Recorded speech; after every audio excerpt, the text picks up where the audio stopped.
यह कहानी है एक ऐसे आदमी की जो जेल के अंदर पूरी जिंदगी के लिए फंस जाता है। अब उसे इस जेल में अपनी बाकी की पूरी जिंदगी बितानी थी, लेकिन जब उसे पता चलता है कि उसकी बेटी की जान कुछ ही दिनों के लिए है तो वो यहाँ से किसी भी कीमत भागने का फैसला करता है। लेकिन उसे क्या पता था कि उसका ये फैसला एक सपने में बदलने वाला है। तो कहानी की शुरुआत में हमें एक आदमी फ्रैंक दिखाया जाता है जो एक बुक पढ़ रहा था। उसके चेहरे से साफ पता चल रहा था कि वो यहाँ खुश नहीं है। दरअसल उसे इस जेल में अपनी पूरी जिंदगी बितानी थी और ऐसा वो हरगिज नहीं चाहता था। वो अपनी आधी जिंदगी यहाँ बिता चुका है और अब वो बाकी की जिंदगी अपनी बेटी के साथ गुजारना चाहता है। इधर हमें कुछ कैदी दिखाई देते हैं जो एक लॉन्ड्री रूम में नाली का ढक्कन खोद रहे थे। वो जैसे तैसे करके उस नाली का ढक्कन तोड़ देते हैं जिससे वहाँ एक बड़ी सी सुरंग बन जाती है। वो सब एक एक करके उस सुरंग से बाहर भाग निकलते हैं। आखिर में ब्रोडी नाम का कैदी वहाँ फ्रैंक के आने का इंतजार करता है, लेकिन काफी देर तक इंतजार करने के बाद भी उसे वहाँ फ्रैंक का नामो निशान तक नहीं मिला। इसलिए वो मजबूरन उसे अकेला छोड़कर उस सुरंग में कूद जाता है। लेकिन जल्दी में ब्रोडी अपनी टोपी वहीं भूल जाता है। लेकिन तभी मौके पर फ्रैंक वहाँ पहुंच जाता है। वो पहुंचते ही ब्रोडी की टोपी उठाकर वहाँ से नीचे कूद जाता है। इसके बाद हमें फ्लैशबैक का सीन दिखाया जाता है जहाँ हम फ्रैंक को देखते हैं जो एक धोबी था। उसका काम इस जेल में मौजूद सब कैदियों के मैले कुचैले कपड़े धोने का था। वो हर रोज की तरह कैदियों के कपड़े धो धो कर थक चुका था। उसे इस जेल में अपनी पूरी जिंदगी बितानी थी, इसलिए अब मजबूरन वो इस काम को कर रहा था। उसे पता था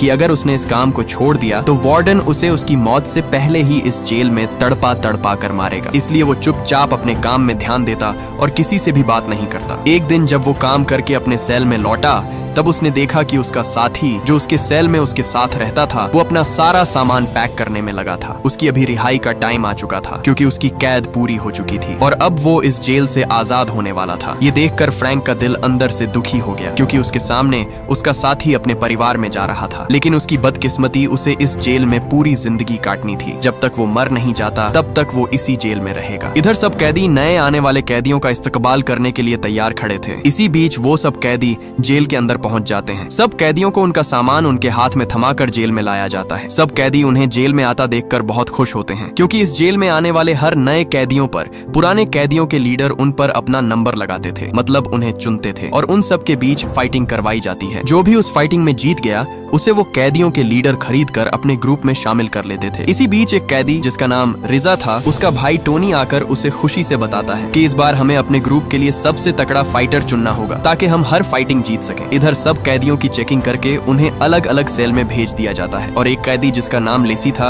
उसे फ्रैंक के सेल में भेजा जाता है। उस सेल के अंदर आते ही लेसी को सिर्फ और सिर्फ बुक पढ़ने की जगह और सोने के लिए 2 चारपाइयां दिखाई देती हैं। इसके बाद रात होने पर सब कैदियों को अपने अपने सेल के अंदर जाने के लिए कहा जाता है। लेकिन उसी रात फ्रैंक के लिए एक गार्ड लेटर लेकर आता है। जब फ्रैंक उस लेटर को खोल कर पढ़ता है तो उसके अंदर लिखा था कि फ्रैंक के कई साल घर न आने पर उसकी बेटी ने अपनी जान लेने की कोशिश की है और अब वो हॉस्पिटल में एडमिट है और उसकी हालत बहुत सीरियस है। यहाँ तक कि डॉक्टर ने भी उसे जवाब दे दिया है कि अगर कुछ दिनों तक उसका दिमाग शांत न हुआ तो उसकी जान जा सकती है। ये सुनकर फ्रैंक के पैरों तले जमीन ही खिसक जाती है क्योंकि उसकी बेटी ही उसका सब कुछ थी और अब उसकी बेटी की जान खतरे में है। इसलिए वह अंदर ही अंदर सोचने लगता है कि चाहे कुछ भी हो जाए वह हर हाल में अपनी बेटी से मिलकर ही रहेगा। फ्रैंक अपने दिल के सुकून के लिए सीधे एक चर्च में आता है, लेकिन वहाँ चर्च बंद था। एक गार्ड आकर उसे बताता है कि अभी टाइम खत्म हो चुका है, अब तुम सुबह ही आना। इसलिए वह वापस जाने लगता है, लेकिन वहाँ वह गार्ड फ्रैंक के चेहरे पर दुख देखकर उस चर्च का दरवाजा खोल देता है। चर्च के एक कोने में फ्रैंक उस लेटर को देखकर फूट फूट कर रोने लगता है क्योंकि जिसकी वजह से वह इस जेल में अपनी कैद काट रहा था उसी की जान अब दांव पर लगी हुई है। अगली सुबह जब फ्रैंक मशीन में कपड़े धो रहा था तब उसकी नजर उस मशीन के एयर वेंट पर पड़ी। वहीं उसे ऊपर एक पानी का पाइप भी दिखाई देता है जिससे पानी टपक रहा था। ये देखकर उसे समझ आ जाती है कि हो ना हो ये पाइप इस जेल से बाहर जाता होगा और यहीं से शुरू होती है असली कहानी। उसी रात फ्रैंक अपने साथ वाले सेल के एक कैदी ब्रोडी को उस एयर वेंट के बारे में बताता है कि अगर तुम मेरा साथ दो तो हम मिलकर इस जेल से भाग सकते हैं। फ्रैंक उससे कहता है कि मैं सिर्फ और सिर्फ अपनी बेटी के लिए यहाँ से भागना चाहता हूँ क्योंकि मेरी जान उसी में है। मैं उसे खोना नहीं चाहता और मुझे यकीन है कि मेरे जाते ही वह ठीक हो जाएगी। लेकिन ब्रोडी उसे साफ साफ मना कर देता है कि मैं तुम्हारा साथ नहीं दूंगा। उसे पता था कि अगर वह यहाँ से भाग भी गए तो आगे आता हुआ नदी का पानी उन्हें डूबा कर मार देगा। दरअसल ब्रोडी को इस जेल का चप्पा चप्पा पता था, लेकिन ब्रोडी उसका साथ देने से मना कर देता है। इसलिए जब फ्रैंक उसे वह लेटर दिखाता है तब वह आगे से उसका साथ देने के लिए तैयार हो जाता है। ब्रोडी उससे कहता है कि तुम्हें यहाँ से भागने के लिए एक कैदी लेनी जो बॉक्सर है उसकी जरूरत होगी। वो इस जेल का सबसे खतरनाक कैदी है, वो अगर चाहे तो हमारी कुछ मदद कर सकता है। है। इसलिए उसी दिन फ्रैंक सीधे लेनी के पास आता है, जो बहुत गुस्से में था। दरअसल उसकी कुछ ही दिन बाद रिहाई होने वाली थी, लेकिन एक कैदी को पीटने पर उसकी सजा और बढ़ा दी जाती है, जिसकी वजह से वह बहुत तपा हुआ था। फ्रैंक उसे यहाँ से भागने का अपना सारा प्लान बता देता है, जिसे सुनकर लेनी उसे हाँ बोल देता है, क्योंकि लेनी के पास भी यह मौका था वार्डन से बदला लेने का। और यहाँ अब ये 3 साथी हो चुके थे, इसलिए वो तीनों अपना अगला प्लान बनाने लगते हैं। वो तीनों बैठकर डोमिनो गेम खेल रहे थे, लेकिन किसी को क्या पता कि वो गेम खेलने के बहाने यहाँ से भागने का प्लान बना रहे हैं। यहाँ फ्रैंक उन्हें बताता है कि अगर हम लॉन्ड्री वाले कमरे से भागेंगे तो सबको पता चल जाएगा और हम पकड़े जाएंगे। और तो और उस जगह से पानी गुजरता है, वह रास्ता भी बहुत छोटा है, हम चाहकर भी वहाँ से नहीं भाग सकते, इसलिए हमें किसी दूसरे रास्ते से लॉन्ड्री रूम तक पहुँचना होगा। फ्रैंक उनसे कहता है कि मैं जब उस दिन चर्च में था तब मुझे वहाँ एक दीवार मिली जो लकड़ से बनी हुई थी, और अब वह पुरानी होने की वजह से कमजोर पड़ चुकी है। हम उस दीवार को तोड़कर आसानी से सीवर तक पहुँच सकते हैं। लेकिन लेनी उससे कहता है कि अगर हम गार्ड के सामने से उस चर्च के अंदर गए तो उसे हम पर शक हो सकता है। लेकिन फ्रैंक भी कोई आम कैदी नहीं था, वह अपनी आधी जिंदगी इस जेल में बिता चुका था। अब वह एक शातिर कैदी बन गया था। उसे यहाँ इस जेल में कब क्या करना है यह सब वह सीख चुका था। और तभी वह एक पाउच लेनी को देता है। लेनी उस पाउच को जैसे ही खोलता है तो उसके अंदर गंदम का आटा था, जिस पर उस चर्च की चाबी का छापा लगा हुआ था, जो उस दिन फ्रैंक ने चालाकी से आटा लेकर उस चाबी को आटे पर छाप लिया था, जिसे देखकर लेनी के होश ही उड़ जाते हैं, क्योंकि वो दोनों खुद को बड़ा चालाक समझ रहे थे। लेकिन फ्रैंक उनसे भी 2 कदम आगे निकला। फ्रैंक उनसे कहता है कि हम उस मशीन के एयर वेंट को काटेंगे कैसे, क्योंकि वो तो लोहे का बना हुआ है, उसको हम चाहकर भी हाथ से नहीं खोल सकते। तब आगे से लेनी कहता है कि समझो हमारा काम हो गया, क्योंकि मेरे पास कुछ लोहे के टुकड़े पड़े हुए हैं, लेकिन हमें इस जेल में कटर तो नहीं मिलेगा, इसीलिए हमारे पास सिर्फ एक ही चीज है जिससे उस एयर वेंट को काटा जा सकता है, और वो चीज हीरा है। हमें सिर्फ एक हीरे की जरूरत होगी ताकि हम उस हीरे को इस्तेमाल करके उस मशीन के एयर वेंट को काट सकें, क्योंकि हीरा बहुत मजबूत होता है। उसकी मदद से हम किसी तरह उस एयर वेंट को काट लेंगे। ये सुनकर फ्रैंक उससे कहता है कि इस जेल में हीरा तो मिलना नामुमकिन है, लेकिन आगे से लेनी उसे बताता है कि इसका भी मेरे पास हल है। इस जेल में मेरे लेवल का एक और फाइटर है, जिसके दांत पर एक हीरा लगा हुआ है। दरअसल ये फाइटर लेनी की तरह दूसरे सेल का लीडर था, क्योंकि यहाँ का वार्डन सब नए आने वाले कैदियों पर नंबर लगवाकर उन्हें बड़े फाइटर से फाइट करवाता है। जो भी जीत जाता है वही उस सेल का लीडर बन जाता है। इसलिए लेनी उससे कहता है कि हमें हीरा लेने के लिए उस फाइटर से फाइट करनी होगी, और मैं मौके पर उसके दांत पर वार करके वो हीरा अपने पास छुपा लूंगा। उसी रात लेनी सब लाइटें बंद होने के इंतजार में था। जैसे ही पूरी जेल की लाइटें बंद होती हैं, लेनी जल्दी से अपने सेल का एक लोहा तोड़ता है और दूसरा लोहा एक फ्रेम से। लेनी ने उन दोनों लोहे को आपस में जोड़कर एक रॉड तैयार कर लिया, जिससे वह अब उस एयर वेंट को काटने वाला था। लेकिन अभी भी उसे उसी हीरे की जरूरत थी जिससे वह उस एयर वेंट को काट सके। दूसरी तरफ फ्रैंक सीधा उस फाइटर, जिसका नाम टोटन था, के सेल में जाकर उसे लेनी से फाइट के लिए चैलेंज कर देता है। अब तीनों साथी अपना प्लान बनाकर तैयार हो चुके थे। ब्रोडी उन्हें उन डोमिनो टाइल्स से एक मैप बनाकर वह रास्ता समझा देता है जिस रास्ते से वो भागने वाले थे। उनका रास्ता मशीन के एयर वेंट से निकलकर सीधे सीवर तक जाता था। उसके थोड़े ही आगे एक नदी आने वाली थी। नदी पार करने के बाद उनकी आखिरी मंजिल ट्रेन की पटरियां थीं, जो उन्हें इस जेल से आजाद करने वाली थीं। ब्रोडी उन्हें आखिरी बात बताता है कि सुबह 5 बजने से पहले अगर हमने उस ट्रेन की पटरियों को पार न किया तो हम सब जान से मारे जाएंगे, क्योंकि उन पटरियों पर 5 होने के तुरंत बाद पूरे 630 वॉट का करंट छोड़ दिया जाता है, जहां से बचना नामुमकिन है। लेकिन उनके पास कोई और रास्ता भी नहीं था, इसलिए वो वहीं से भागने का फैसला करते हैं। वो तीनों अपना भागने का रास्ता समझकर पूरे 3 दिन बाद इस जेल से भागने वाले थे। इधर ऊपर खड़ा टोनी उनके बीच चलती सारी प्लानिंग देख रहा था, जिससे वह समझ जाता है कि ये तीनों कुछ तो बड़ा और खतरनाक काम करने वाले हैं। इसके बाद लेनी उस फाइटर के साथ फाइट करने के लिए तैयार खड़ा था। उस फाइटर के चेहरे से साफ पता चल रहा था कि वह किसी दरिंदे से कम नहीं। सभी कैदी फाइट देखने के लिए इकट्ठे हो जाते हैं। वहाँ सब कैदी उस फाइटर के जीतने के लिए जोर जोर से नारे लगा रहे थे। इसी दौरान फाइट स्टार्ट हो जाती है। लेनी उस पर अपने 2 मुक्के बरसाता है, लेकिन तभी आगे से वह उसे इतने जोर का मुक्का दे मारता है कि लेनी वहीं पर ढेर हो जाता है। लेकिन लेनी की आजादी का यह आखिरी मौका था, इसीलिए वह हिम्मत करके उठ खड़ा होता है। उठते ही लेनी ने अपना पूरा जोर लगाकर उसे ऐसा मुक्का दे मारा कि उसका दांत उसके मुंह से उखड़कर सीधा नीचे जा गिरा। लेकिन इससे पहले उस दांत को कोई और उठाता, लेनी मौके पर ही उस दांत को अपने पास छुपा लेता है। इसी दौरान वह बहाना बनाकर बेहोश हो जाता है ताकि उसे और न लड़ना पड़े। इसलिए उसे बेहोश होता देख गार्ड्स आकर उसे वहां से ले जाते हैं। उसी रात लेनी अपने सेल के अंदर हीरे को उस लोहे के रॉड से जोड़ रहा था। उस हीरे को जोड़ते ही वो एक नुकीली तेज धार कटर जैसी रॉड तैयार कर लेता है। अगले दिन नहाते समय टोनी फ्रैंक के पास आता है। वो उससे कहता है कि मुझे तुम्हारे बारे में सब पता है, तुम तीनों यहाँ से भागने का सोच रहे हो, लेकिन ये सोच मैं तुम्हारी कभी पूरी नहीं होने दूंगा। टोनी उसे धमका कर कहता है, मुझे बस 1 किलो का ड्रग का पैकेट चाहिए, नहीं तो मैं तुम्हारा सारा प्लान वार्डन को बता दूंगा और तुम अपनी सारी जिंदगी यहाँ कुत्ते की तरह मरोगे। मरोगे। इसलिए ये सारी बात फ्रैंक ने अपने साथियों को बता दी कि टोनी को एक पैकेट चाहिए, तभी वो हमारा पीछा छोड़ेगा, नहीं तो हम सब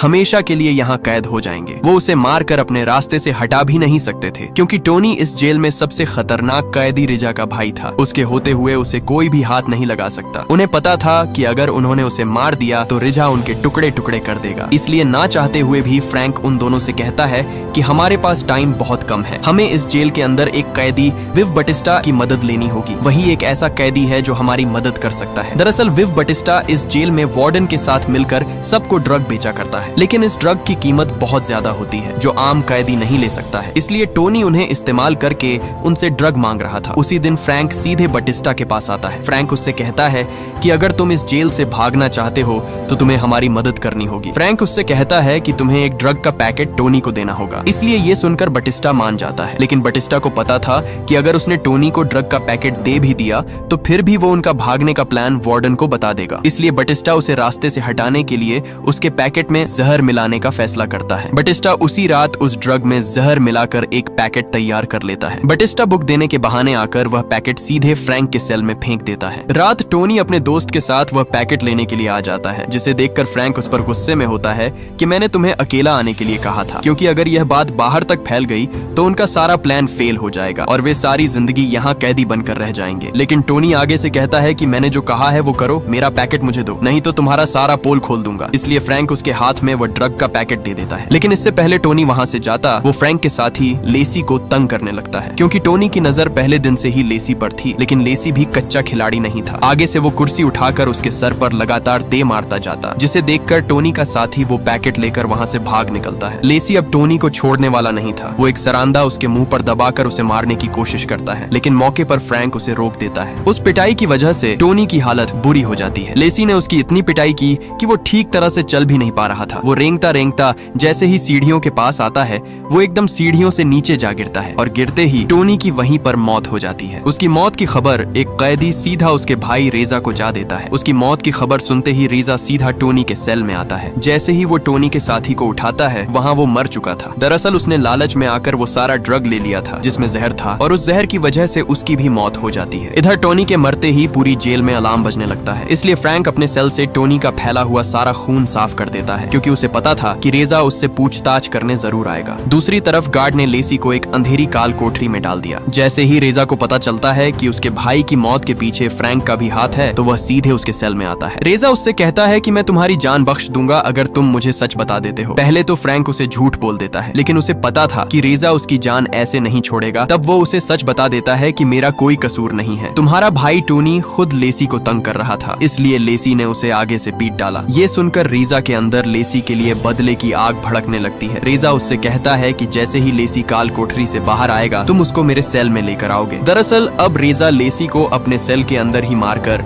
अपने भाई का बदला लेने वाला था। इधर सब दोस्त अपने अपने काम में लगे हुए थे। ब्रोडी अंधेरे के लिए कुछ मोमबत्तियां तैयार कर लेता है। यहाँ लेनी जेल से चुराया हुआ एक हथौड़ा और पेचकस निकाल लेता है और दोनों उन चीजों को कपड़े के अंदर लपेटकर छुपा देते हैं। जैसे ही बटिस्टा सबके कपड़े लेने के लिए आता है, वो दोनों चालाकी से उन कपड़ों को उस टोकरी में डाल देते हैं जिनमें उनके काम के हथियार थे, क्योंकि यह टोकरी बटिस्टा सीधे ऊपर लेकर जाने वाला था। बटिस्टा उन कपड़ों को लेकर नीचे लॉन्ड्री रूम में फेंक देता है, क्योंकि फ्रैंक के अलावा कोई भी कैदी लॉन्ड्री रूम में नहीं आ सकता था। वो कपड़े सीधा फ्रैंक की टोकरी में आ गिरते हैं। उन कपड़ों को लेकर फ्रैंक लॉन्ड्री रूम में छुपा देता है, क्योंकि आज रात ये सब यहाँ से भागने वाले थे और ये सब सामान उनके काम आने वाला है। फ्रैंक जैसे ही सब सामान छुपाकर ऊपर आता है, तब पीछे से एक गार्ड उसे अपने पास बुलाता है। ये सुनकर उसके रोंगटे खड़े हो जाते हैं, क्योंकि अब उसे लगा कि उसका ये प्लान फेल होने वाला है। लेकिन जब वो गार्ड के पास आता है तो वो उससे कहता है कि तुमसे मिलने के लिए कोई आया हुआ है। दरअसल उसकी बीवी उससे मिलने के लिए आई हुई थी। उसकी बीवी उसे बताती है कि हमारी बेटी अब हमारे बीच नहीं रही, क्योंकि कल रात वह हॉस्पिटल में ही अपना दम तोड़ चुकी है। ये सुनकर फ्रैंक के पैरों तले जमीन ही खिसक जाती है, क्योंकि वह जिसके लिए यहाँ से भागना चाह रहा था वह अब इस दुनिया में नहीं रही। इसलिए अब वह इसी जेल में अपनी जिंदगी काटने का फैसला करता है। उसी दिन लेसी को काल कोठरी से निकाल दिया जाता है। लेसी सीधे अपने सेल में आता है। आते ही फ्रैंक उसे बताता है कि रीजा ने मुझे तुम्हें उसके सेल में लेकर आने के लिए कहा, क्योंकि वह तुमसे अपना बदला लेने वाला है। फ्रैंक उसे अपनी बेटी की फोटो देकर कहता है कि चर्च के एक कमरे में होल होगा, वहाँ बटिस्टा और लेनी तुम्हारा इंतजार कर रहे होंगे। दरअसल फ्रैंक ये इसलिए कहता है क्योंकि अब उसका इस जेल से भागने का कोई फायदा नहीं था, क्योंकि उसकी बेटी पहले ही इस दुनिया से जा चुकी है और अब वह खुद यहाँ से भागने की बजाय लेसी को भाग भागने के लिए कहता है, क्योंकि उसे पता था कि रीजा लेसी को जान से मार डालेगा, इसलिए वह उसकी जगह खुद की जान कुर्बान करने के लिए तैयार था। उधर रात जैसे ही वो गार्ड चर्च बंद करके वहाँ से जाता है, तब लेनी भी वहाँ अपने साथियों को बुलाने के लिए आ रहा होता है, जो दोनों बहाने बहाने वहाँ झाड़ू देने में लगे हुए थे। जैसे ही वो गार्ड वहाँ से ऊपर जाता है, तब पीछे से लेनी अपने सर में छुपाई हुई चाबी बाहर निकाल लेता है। वो जल्दी से उस चर्च का दरवाजा खोलकर अंदर घुस जाते हैं। वो तीनों सीधे उसी कमरे में जाते हैं जो फ्रैंक ने उन्हें बताया था। वो तुरंत उसी लकड़ को तोड़ने में लग जाते हैं, जो पुरानी होने की वजह से कमजोर पड़ चुकी थी। वो जैसे तैसे करके उस लकड़ वाली दीवार को तोड़कर उस सीवर तक पहुंच जाते हैं। इसके बाद हमें वही सीन दिखाया जाता है जहां उस रात सब कैदी भाग रहे थे। लेनी उस एयर वेंट के अंदर आते ही अपनी रॉड से उस एयर वेंट को काटने लगता है। जैसे तैसे करके वो उस एयर वेंट को बीच से काट देता है। एयर वेंट के कटते ही वो सब एक एक करके उस एयर वेंट की नाली को पार करके आगे बढ़ते हैं। आगे बढ़ते हुए उनके सामने एक कुआं था, जिसे पार करके ये लोग आगे जा सकते थे। इससे पहले वो वहां से जाते तभी बारिश शुरू हो जाती है, लेकिन किसी तरह करके वो सब उस कुएं के अंदर उतर जाते हैं। उतरते ही उन्हें सामने एक दरवाजा दिखाई देता है जो बहुत मजबूती से बंद था। वो सब जैसे तैसे करके अपना पूरा जोर लगाकर उसे खोल देते हैं। उस दरवाजे के खुलते ही वो सब एक सुरंग के अंदर आ जाते हैं। इसी दौरान ब्रोडी वही मोमबत्तियां जलाकर उन्हें देता है जो उस दिन उसने अपने सेल के अंदर छुपकर बनाई थी। वो उन मोमबत्तियों को जलाकर सीधे ट्रेन की पटरी की तरफ भागते हैं। वो सब खुशी से भागते भागते आगे एक दीवार से टकरा जाते हैं जो पूरी तरह बंद थी, जिसे देखकर लेनी अपनी हिम्मत हार जाता है, क्योंकि उनका यह प्लान फेल हो चुका है। इसलिए लेनी लेसी पर गुस्से होता है, क्योंकि यहाँ से भागने के प्लान में वो शामिल नहीं था। लेनी आगे से उसे एक मुक्का दे मारता है। जैसे ही वह मुक्का मारता है, तभी दीवार से एक पत्थर नीचे आ गिरता है, जिसे देख उन्हें समझ आ जाती है कि ये दीवार मजबूत नहीं है, क्योंकि यहाँ पानी होने की वजह से वो दीवार कमजोर पड़ चुकी थी। इसीलिए वो सब उस दीवार को खोदने लगते हैं। खोदते खोदते वो दीवार एक सुरंग की तरह बन जाती है, लेकिन फिर भी आगे से वो बंद थी। इसीलिए ब्रोडी उसके अंदर घुसकर उसे खोदना शुरू कर देता है, लेकिन तभी ऊपर से वो दीवार गिर जाती है और ब्रोडी उन पत्थरों के बीच फंस जाता है। इसलिए जल्दी से फ्रैंक उसके अंदर जाकर किसी तरह करके उसके ऊपर से सब पत्थर हटाकर उसे बाहर निकाल लेता है, लेकिन ब्रोडी पूरी तरह बेहोश हो चुका था। वो उसे उठाकर वहां से आगे की तरफ बढ़ते हैं। कुछ ही आगे आने पर उन्हें सामने एक बड़ा गेट मिलता है जो मजबूती से बंद हुआ पड़ा था, जिसे वो चाबियों के बगैर नहीं खोल सकते थे। इसी दौरान फ्रैंक को साइड पर एक दरवाजा मिलता है जो खुशकिस्मती से खुला हुआ था। वो जैसे ही उस दरवाजे से बाहर आते हैं, वहां उनके सामने ट्रेन की पटरी थी, लेकिन चलते चलते उन्हें एहसास हुआ कि ब्रोडी की सांस नहीं चल रही। जब उन्होंने उसे देखा, तब ब्रोडी वहां अपना दम तोड़ चुका था। इसलिए ना चाहते हुए भी वो उसे वहां अकेला छोड़कर चले जाते हैं। अब उनके पास सिर्फ एक ही घंटा बाकी बचा था, क्योंकि 5 बजते ही उस ट्रेन की पटरी पर करंट छोड़ दिया जाना था। इसलिए वो तेजी से भागते हैं और भागते भागते वो आगे उसी नदी में जा गिरते हैं जिसके बारे में ब्रोडी ने फ्रैंक को बताया था। अब इससे पहले वो उस नदी में डूब कर मारे जाते, वो किसी तरह करके अपनी जान बचाकर उस नदी से बाहर एक किनारे पर आ जाते हैं। जैसे ही वो किनारे के दूसरी तरफ आते हैं, वहाँ उनके सामने वो ट्रेन की पटरी थी। इसलिए वो बिना वक्त बर्बाद किए आगे की तरफ बढ़ते हैं। वो सब आगे बढ़ ही रहे थे, तभी पीछे से बटिस्टा का पैर एक पटरी के बीच फंस जाता है। वो सब जल्दी से उसे बाहर निकालने की कोशिश करते हैं, लेकिन बदकिस्मती से उसी टाइम पर वहाँ ट्रेन उनकी तरफ तेजी से बढ़ रही थी। लेनी उसे बाहर निकालने के लिए अपनी जान लगा देता है। ट्रेन उनके बहुत करीब आ चुकी थी, इसलिए मौके पर ही लेसी और फ्रैंक वहाँ से पीछे हट जाते हैं और तभी वह ट्रेन लेनी और बटिस्टा दोनों को वहाँ कुचलती हुई आगे निकल जाती है। अब सिर्फ वो दोनों ही बचे थे। उन्हें सामने एक रोशनी दिखाई देती है, जिसे देखकर वो जल्दी से भागते हुए आगे आते हैं। आगे आते ही उनके सामने ट्रेन स्टेशन था, जिसे देखकर उन दोनों की खुशी का कोई ठिकाना नहीं था, क्योंकि वो दोनों आखिरकार उस जेल से भाग ही निकले। फ्रैंक और लेसी दोनों ने जल्दी से अपने अपने कपड़े बदल लिए और लेसी उसे अलविदा करते हुए अपनी फैमिली की तरफ भाग निकलता है। फ्रैंक जैसे ही उन सीढ़ियों के सामने आता है, उसका दिल खुशी से झूम उठता है, क्योंकि अब वह यहाँ से सीधे अपने घर की तरफ जाने वाला था। वह खुशी से उन सीढ़ियों को पार करके ऊपर आ ही रहा था, तभी पीछे से उसे झटका लगता है और हमें फ्रैंक दिखाया जाता है, जो जेल के अंदर रीजा के सेल में था। दरअसल फ्रैंक ने लेसी को अपनी बेटी की तस्वीर देकर उसे यहाँ से भगा दिया और वो लेसी की जगह खुद रीजा के सेल में आ गया और उसने उसका ध्यान भटकाने के लिए उसे अपने साथ बातों में लगा लिया, ताकि लेसी और उसके बाकी साथियों को यहाँ से भागने का समय मिल सके और वे इस जेल से भागकर अपनी मंजिल तक पहुँच सकें। दरअसल जो झटका उसे लगा था, वह रीजा ने उसे चाकू घोंपा था, क्योंकि रीजा को पता चल चुका था कि वह अपने दोस्तों को भगाने के लिए उसे रोक रहा था। जैसे ही रीजा ने उसे चाकू मारा, वह सीधे नीचे जा गिरता है। मतलब हमने जो 5 साथियों को भागता हुआ देखा, वह सब झूठ था, क्योंकि फ्रैंक यहाँ से भागा ही नहीं था। वह इतने सालों इस जेल में सिर्फ और सिर्फ अपनी बेटी से मिलने के लिए भागने का सोच ही रहा था। वह अपने दोस्तों के साथ जो भागा था वह उसका एक सपना था, क्योंकि वह सपने में ही अपने दोस्तों के साथ इस जेल से भाग रहा था। और जब उसे पता चला कि उसकी बेटी अब इस दुनिया में नहीं रही तो वह अंदर से पूरी तरह टूट गया। इसलिए उसने खुद भागने की बजाय लेसी को यहाँ से भागने के लिए कहा था। इसके बाद हमें वही सीन दिखाया जाता है जो कहानी की शुरुआत में हमने देखा था, जहाँ सब दोस्त उस जगह की खुदाई कर रहे होते हैं। इसी दौरान वहाँ लेसी पहुंच जाता है, जिसे देखकर ब्रोडी उसे मारने ही वाला था। तभी उसने वह तस्वीर दिखाई जो उसे फ्रैंक ने अपनी बेटी की दी थी। इसलिए ब्रोडी समझ जाता है कि फ्रैंक ने अपनी जगह उसे भागने के लिए भेजा है। इसलिए वे सब एक एक करके उस सुरंग के अंदर कूद जाते हैं और जल्दी में ब्रोडी की टोपी वहीं रह जाती है। लेकिन तभी पीछे से फ्रैंक भी आकर ब्रोडी की गिरी हुई टोपी उठाकर नीचे कूद जाता है। यहाँ हमें पता चलता है कि जो टोपी फ्रैंक ने उठाई थी वह दरअसल ब्रोडी ने खुद पहले ही उठा ली थी। मतलब ये सब उसके दिमाग में चल रहा सपना था, क्योंकि उसके बाकी चारों साथी पहले ही भाग चुके थे। इसके बाद हम फ्रैंक को देखते हैं जो अपनी जिंदगी की आखिरी सांसें ले रहा था। वह अभी भी अपने दिमाग में अपनी बेटी की झलक देख रहा था। उसकी बेटी उसे एक नदी के किनारे खड़ी दिखाई देती है। जैसे ही वह अपने पिता को देखती है तो वह भागकर सीधा उसके गले लग जाती है। कहानी के आखिर में हमें दिखाया जाता है कि जहाँ जेल में उसे गार्ड उठाने की कोशिश कर रहे थे, वह अपने सपने में अपनी बेटी को देखते ही वहीं पर दम तोड़ देता है। उसके बाकी चारों साथी यहाँ से भाग निकलते हैं, लेकिन फ्रैंक बेचारे का इस जेल से भागने का सपना सिर्फ सपना ही रह जाता है और सपने के साथ साथ वह अपनी जिंदगी से भी हाथ धो बैठता है और ये मूवी यहीं पर एंड हो जाती है। अगर ये वीडियो आपको अच्छी लगी तो इस वीडियो को लाइक और हमारे चैनल को सब्सक्राइब कीजिएगा।